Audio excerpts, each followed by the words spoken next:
Hey Hello, everybody, everyone. welcome. Welcome. Hey everybody, welcome John, to what the do you say? Monday Mack. Well, What's Matthew, today? it's Monday and it's the Mac. Sorry for keeping you waiting. To the people out there listening, it is coming out late as well. But we do everything, we want to make sure the show's as fresh as possible. So we try not to record too far in advance. So we're current. The Monday Mac is on Monday, Yes. filmed on Monday. All right, We have but something we're doing fun and special before we get to today. that, Matthew. We have a song out called Drinkin In Work, which is streaming everywhere. But we also have a new song out called That'll Do, and it's on Short music for short attention spans. yeah, it's not a concept album, it's a It's on Bandcamp. It's a compilation album. compilation album. Bunch of great Philly artists, including friends of the podcast, Bees and Scoopski. Bees actually curated the podcast. I mean, not the podcast, The playlist. the playlist. So They put it all together. Shout out to all Bees. original songs under 30 seconds. It's super duper. Go check it out. It's on you can find it on our page. We're going to post it in the description if you're on YouTube. If not, go to any of our socials, go to any of Bees or Scoopsy socials, and you'll see it shared. So all right, now that Matthew, tell them what we're going to talk about besides ourselves. Today, we're going to listen to all that so you know why we feel like we're entitled to an opinion. Today, we are doing a classic album, Hybrid Theory, a 2000 release by a band called Linkin Park. Little quick background on the album that I typed up. This album, I just got to pull my notes up here. This album is a 2000 release, which I consider maybe one of only two new metal masterpieces. It blends rap, metal, and electric music in a very natural way. It's hard to understand how big these guys were when this album came out and the way they exploded onto the music scene. This album had to inspire so many kids like it did with me.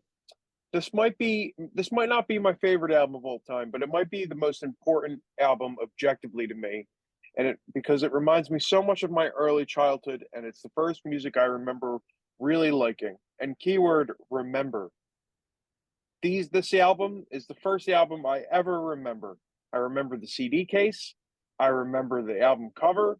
I remember all my favorite songs on the album. I remember the words since I heard it, and it blew my mind. So with that being said, I want to start off with the first song on the album, Paper Cut. This is the first song I vividly remember listening to as a kid. On my own, I remember I put the CD on and I listened to it. My face was this close to the stereo, and I could not believe what I was hearing. The harmony during the sun goes down part blew my mind, to the point where I thought it was humanly impossible. And I thought these guys have to have figured out a new way of singing to where they could sing two voices at the same time. It's impossible. So this was like the first like aha music moment I ever had. It's a cool song on its own too. Of course the lyrics are dramatic. That's the theme of this album. The lyrics are very dramatic. But this is a great song with an awesome melody. And that harmony still to this day to me is a huge highlight of the song. Harmonies during the chorus are so cool and so subtle. I give this song, probably with a little bit of nostalgia bias, a 9.5 out of 10. We're gonna have two different. This is gonna be probably a review where I think for the most part we're probably gonna rate things the same, but there are gonna be a few songs like that are just like I can't underrate a song that might be responsible for me even liking music. Yeah, true. So I give us a 9.5 out of 10 with the I do nostalgia gotta bias say, thrown in. real quick, I'm wearing the Noel Gallagher shirt. Noel Gallagher was great. First time I'm wearing it, fucking hole in it. Or wait, Matthew, is this the one that I wore? Is this the one that I bought, not off the scalper, off the actual? I don't remember. I don't either. Which one did you get? Because we got the same ones. I think that's the scalper one. Yeah. Yeah, I don't know how there's a hole in it. John, what'd you think of Paper Cut? Paper Cut, great opener. Love the guitar sample in the intro that goes through the whole song. Guitar is thick through the whole song. Chorus melody very cool. Second chorus drums that fill before the second refrain's really good. And outro melody and chord change is excellent. 8.1 out of 10. Oh, that's not that far off. That's a point, 1.4 points off. You All right. know, it was hard for me because I really tried to take nostalgia out of it. But there is certain things that it was, because this was important for me too. Not as important for you. Um, this is definitely more of your crowning moment, I think. I think you could actually hear some of your production notes and stuff, and like how you think things, how loud things should be and how low things should be from this album. Like I was thinking that when I was listening to it. You know, when I listened to this album, I think this definitely sparked a mutual love for just random sounds for me and for you, Yeah. because we both just like weird sounds in music, and this is probably responsible for it.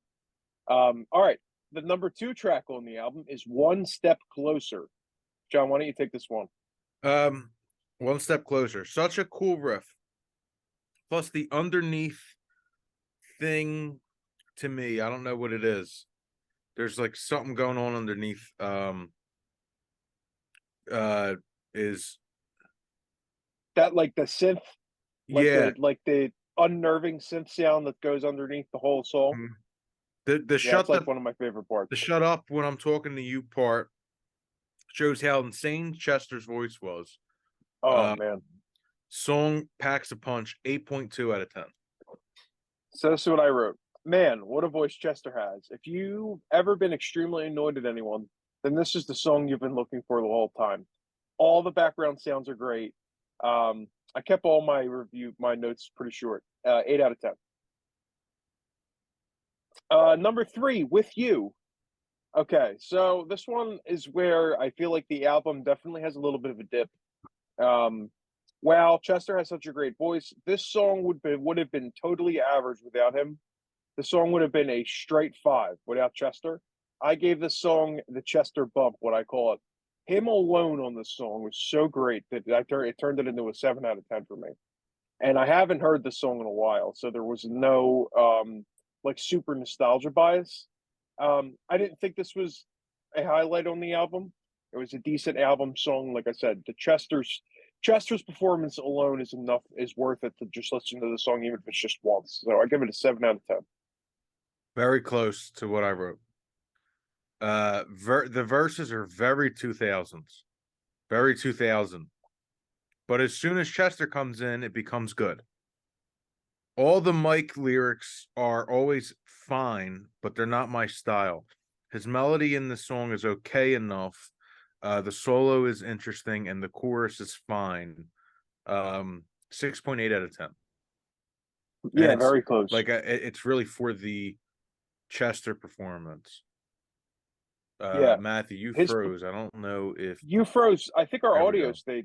stayed fine though, because your video froze, but I could hear you fine. All And right, your video froze, and I heard myself fine. that's good. Um, Number 4, Points of Authority. Another song I didn't remember too well. This song is a Rammstein song. It felt like that to me. It's like Linkin Park tried to write a Rammstein song and turned it into a Linkin Park song. I thought this was a good song. It was well written.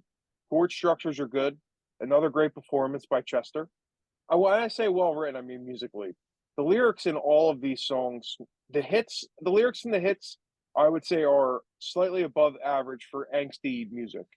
Um, on other parts, if I'm just reading the lyrics, like if I'm just reading the lyrics of Points of Authority, I'm like, wow, this is such a overly angsty, like Yeah. it's like an AI simulator wrote an angsty song. I don't know if it's bad necessarily or if it's just not for me. Um, but I really, really like the musical side of the song a lot. So I gave it a 7.5 out of 10. The musical side, like the way the guitars are recorded and sampled, and the way Mr. Hahn, who's their DJ, just ties everything together with his sampling on this song, just really uh threw me for a loop, and I really liked it. So it's I maybe just a want, spur of the moment, seven I and a just, half out of 10. I just want to double check something real quick.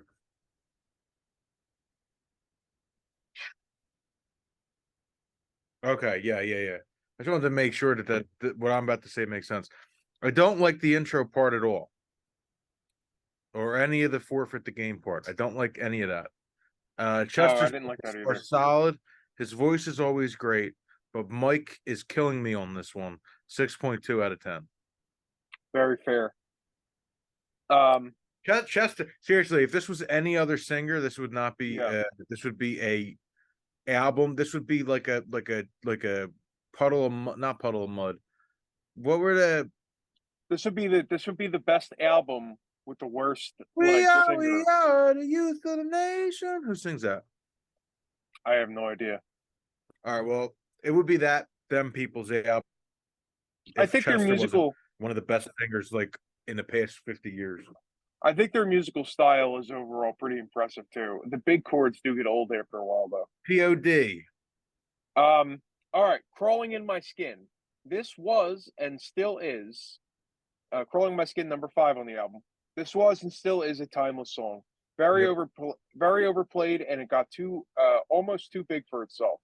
Great verses and really great everything. Huge guitars all over this. The song always reminds me of the Cell Saga for DBZ. Probably gets a little bit of extra brownie points for nostalgia. I give the song a 9 out of 10. A class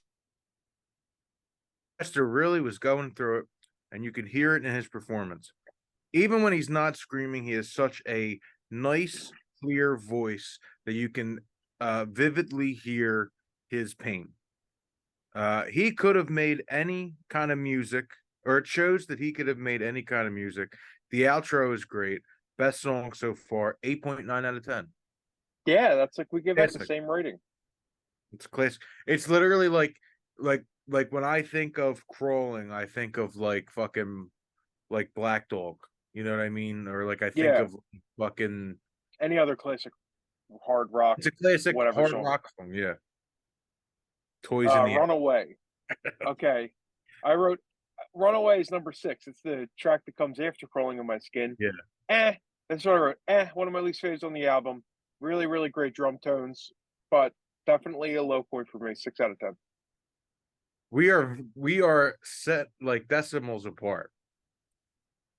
I said I know these guys are genuine and they created a genre with this with or I know these guys are genuine. They've created a genre, and this song probably means a lot to a bunch of people, but it's just silly. 5.9 out of 10. Yeah, I felt the same way. I was like, sometimes the angsty stuff works, but like when you have big chords and angsty lyrics on every song, you're gonna have misses, and this was a miss. By Myself. Okay, they really brought it back up with this one. This is such a great vocal performance, like everything on this album. But geez, this guy was really filled with so much pain. There was so much emotion in the song. Um, it really just draws you away from any other part of the song. Like he's such a star that it's just like, whoa, when you hear this. Um, Mesmerizing voice, 8 out of 10. Intro is insane. Best mic so far. Bridge is crazy with Chester matching the whatever train sound that is. Yeah. What the fuck? Outro is good. 7.3 out of 10. That's a solid score. Okay, in the end, number 8, probably I don't know, their most famous or top 3 most famous songs. Yeah. Another all-time classic, universally relatable. I feel like any preteen, early teen is going to listen to the Mike Shinoda guy, and is going to be like, "Oh my god, he's the greatest lyricist ever." When you get a little older, obviously, it's a bit cheesy and cliche, and there's better lyrical, clever songs, but still a great song. Young Matthew was floored by this. Me Now, okay, so I did this one a little differently. Me Now would give the song an 8.5 out of 10. But me probably any time earlier than, I would say, 7 to 10 years ago would have given this a 10 out of 10.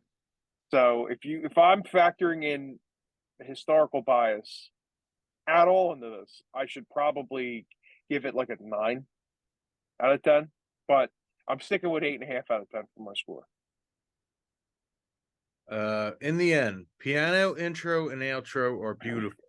It's the best mic on the album. The harmonics, the guitar harmonics are beautiful. The track without the record scratches is probably angelic. The chorus is wonderful. The bridge is wonderful, and erupts into the bridge is wonderful, and then erupts into the last chorus, which should create, if not thousands, of mid 2000s hard rock bands trying to copy their style and failing. It's an extremely important song. 9.3 out of 10. Wow. There we go. A Place for My Head, number 9. This song is so fucking good. My notes are almost an early Arctic Monkeys song in a few different ways. Maybe my favorite lyrical song on the album. This is a quintessential, I feel like the quintessential early Linkin Park song. One of the best vocal performances ever on any song. You can listen to any song anywhere and compare this vocal performance to it, and you won't be disappointed. This song gets my only 10 out of 10 on the album. Wow. I fucking love this song. Now, and this song is the reason It's why a Western. I do this song, to do this album. Because you gave me the option between this and their other one, Yes. Meteora, Yeah. which Meteora in my head's probably a better album. I was scrolling through it too, and I think it is too. But A Place for My Head is my personal favorite on the album. I love Mike's melody in the intro. His lyrics don't matter. The chorus is so lit. I love the lyric, I want to be in the energy. It's very that I want to be in the energy is like almost like Oasis, like for them to say that, just like really pump me up. And then the bridge is phenomenal. So heavy, vocals are perfect. Outro is so fucking awesome. Not as important, but in the end, but just as good. Another 9.3 out of 10. I'm surprised you didn't give this a 10 out of 10. Well, so the live version for me is a 10 out of 10. I think you should definitely plug the live version. If you could believe it, Chester's actually, it almost feels like Chester's holding back vocally on this song in the studio. And when you hear it live, his voice is just transcendent. Like you just can't even believe it. Whatever kind of music you like, it don't matter. Like it's like hearing like Whitney Houston. Like if you're not a Whitney Houston, like if you don't like R&B, like pop, you still hear Whitney Houston's voice and you go, oh my fucking God. And that's what A Place for My Head. If you don't like hard rock or new metal or whatever the fuck they invented with this album, you'll hear that song and you'll go, God damn, live is Might be live. my.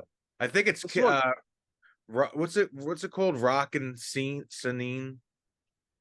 It's like a metal festival that Rock in Rio might be Rockin' Rio or Rockaplast or whatever. It's one of them live, or it could be from like Houston. I don't know. It's one of them live. Rock Am Ring. That one. Yep. From 2004 or 2005. He like gets into the crowd and he sings. Oh, the crowd is close to it. So good. All right. The classic rock moment. Forgotten. Number 10. All right. So I have quick notes. Great trend. The top. You go first. I think there's like a lag. Either me or you, because I don't know, but I think you're just physically a couple seconds in the past. Yeah, I could be. Forgotten. The top to the bottom part is cool, but the rest of the song is forgotten. Bridge is okay, but don't really retain this one. 5.4 out of 10. Wow. Okay. So this one we're probably the furthest apart. I do think the transition from the last song is really cool. Um, It was cool. I should say that that was cool. the guitar tones are just great. I think the chorus is really good, or I wouldn't say really good. It's a cool chorus, um, which saves the song for me. Is that Tay Sunday? I can't say his name, but just know Really that. cool chorus. Almost a western. Def could be in the song's definitely an anime song, and I think it has my favorite drum track on the album. I gave this song a 7 out of 10. Wow. Okay, so this one I don't know where you're gonna go, so I'm gonna give my notes first, and I just want to be surprised. Cure for the Itch. I'm a huge fan of just instrumental songs, so this is right up my alley. This is an awesome live track as well. Mr. Han, who's the DJ of the band, is great, and he's the reason I think if you had to pick Chester as number one, he'd be number two. Probably their secret weapon for why this band took off the way they did because he was so creative, and he basically all the interesting elements of the song to me are, I would say, of almost all their songs come from him. His work is astounding. As a DJ, for his creativity, I just it just has to be said. What he did is so great. Um, as a kid, I was so stunned by the song. Some of the sounds just like I would get lost in the sounds. I'd be like, this is so crazy. It just reminds me of Adult Swim straight up. This song gets an 8 out of 10. What's it called? Tsunami. Yeah, this is just like my childhood in the song. Yeah, that's lit. So these are my exact notes. Lit. Oh, what did you give it? I gave it an 8 out of 10. I said lit. I like the piano. The strings with chord changes are in the middle are really nice. This is just done alone by the DJ. It's a really nice instrumental. 6.8 out of 10. I think it was perfect for this album to have a song like this on there. I definitely do too. But like I guess in the context of the album, it's a little bit higher. But like, just as a instrumental, it's really good. Like it's above average. But Okay. I'm not a big even though I really like um the effects that are on the scratches. Yeah, I think you're underestimating how much this guy did. Like all the samples that are playing, all the keyboards, um, the scratches were just like little things he threw in. He's playing like drum tracks behind the drummer, bass synths. He's doing so much on stage. You know why? And I might be spoiled because you've made better instrumentals like when you were 15. Yeah, maybe. And so for me it's like to be on one of the biggest albums of the 2000s, um even though it's very good, I just Well, real it's not quick, totally in my vein either, you know. let's move because we have one song left, and then we'll give our thoughts about the album. Yeah. This song I have my shortest notes for. Pushing Me Away, the song never did it for me, but I guess it's fine. 5 out of 10. Really? This song does nothing for me. Oh, I like this better than Forgotten, Cure for the Itch. All right, let me just say it. Verses are great. That thing underneath that's going through the whole song is great, which I feel like I've said that a lot. There was a lot of underneath shit that happens in these songs that like keep them like literally the reason why like Forgotten is slightly above average is because of how good the production and how cool some of the little things are in it. But guitar work with the harmonics is excellent, and it's very tasteful and well utilized. Almost U2-y the way he utilizes harmonics. They were definitely U2 fans, you could tell. Yeah. The chorus is decent, not great. 7.5 out of 10. Wow. All right, so my album rating and my thoughts on this album are: this album is better. So U2 for How to Dismantle an Atomic Bomb, Bono says, I think the sum of its parts are greater than the whole. I think this album as a whole is better than the sum of its parts. You obviously have some of the highlights on the album, but I think as a cohesive thing to listen through, I actually think this is where this album shines the best. Um, this album is more of a mood, I think, than it actually is. Like, it's a statement and a mood, and it's a certain time and place. And I think for all those reasons, and for how pioneering it was, and they basically took a genre that was really tiny, and they just blew it up, and everyone else rode off their backs after that. And then what they did with Jay-Z after and all that, all this was the catalyst to that. It was a landmark album, and it really kept rock music and guitar music at the forefront of popular music for years. So I gave this album an 8 out of 10. It's a good album. I think it's worth anyone that likes rock music or heavy music or electric music to listen to this album. My biggest low light on the album is Mike's lyrics. I think we both can agree on that. Mike's lyrics are just really cheesy. Like, almost every single song, it's like, can Chester start singing again? Jeez. Now maybe he got better. I think he is better on the second album. I think some of his lyrics got better. You could tell he was really young. I think if you're someone that can relate to these songs, which we know people that can really relate to these songs, like if you've ever, because like knowing the Chester's history and how he has a history of sexual abuse in his childhood, and then you put that in the context with this, it definitely bumps it up a point, you know, and it definitely adds emotional weight and value to All the right, album. Matthew.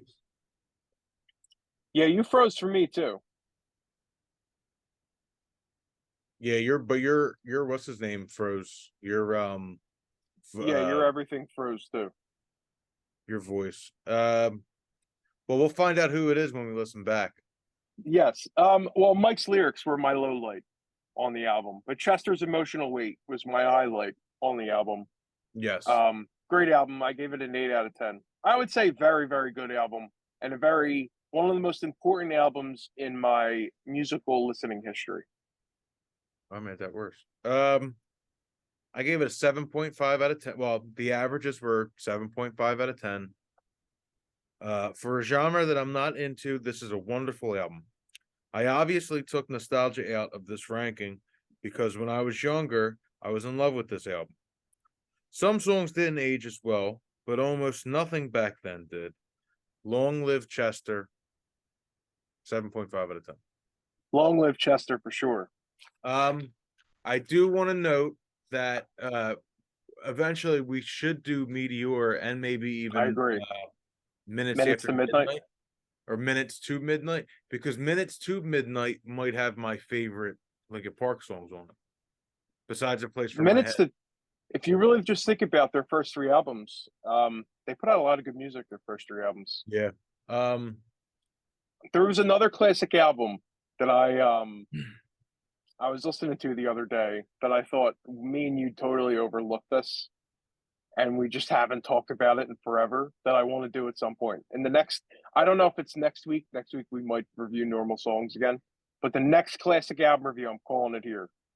Sam's Town, The Killers. Ooh. Oh. Yeah. I don't think we overlooked it. I think it's like, do we want to, like, Sam's Town's like a top 10 for me ever. You know what I mean? So like, it's like, do we want to do? Are we doing classic albums that are still in our rotation, or I guess it don't matter. We can do whatever we want. That album hasn't been in my rotation for a long time. I haven't listened to that album in a while. I was obsessed with it when I was doing Cuz. I was obsessed with that album, and I was obsessed with what's the other one with the Greek gods on the cover? It's the Killers album? Yeah, it has My Soul's Warning. Oh, not Battleborn, the one after that, right? The one after no. Wonderful Wonderful was after Battleborn. It's the one after Wonderful Wonderful. Yeah. Well, anyway, I Imploding was the Mirage. yeah, I was in love with that album. I was in love Great with album. My Soul's Warning, Fire and Bone, and Caution. Oh, Fire and Bones is such a great song. But getting back to Linkin Park real quick, I do want to say that they absolutely stole Shadow of the Day from With or Without You. Big time.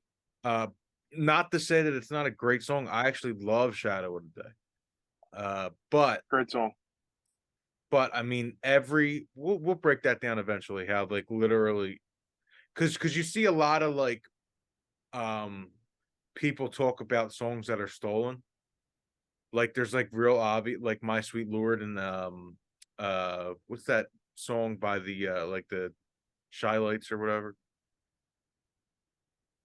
That's one that I can't pick off the top of my head. Well, it's a famous one that neither of us can think about. But like there's a lot of stolen songs that everyone talks about, and that one's not talked about at all. Besides U2 junkies like me and Matthew noticed it like that. And we were like, oh, this is what they're Right doing. away. Cool. In 2007, when we heard it, we Yeah. said it. Or 2008. Remember we saw the music video debut on MTV? It was a video premiere. Oh yeah. It was like counted. Yeah. Wasn't it at like an award show? Yeah. The lyrics are in that song are really good. Yeah. Good, that's a great song. But that's for another time. Thank you Yep. everyone for listening. If you enjoyed listening to our opinions, you may enjoy listening to our music as well. Go check us out on Spotify. And while you're on Spotify, you can now check out our podcast, the Monday Mack and the Mack Brothers Podcast. Yep. All platforms. Short music for even shorter attention spans on Bandcamp. On Bandcamp. Drinking and Work. Matthew already said it. Drinking and Work. Nothing else. Go Fuck drink and work. Who? Fuck Jason Aldean. Fuck Jason. Yeah, fuck him. Well, thank you for listening or watching, and take care of yourselves, everyone. Take care.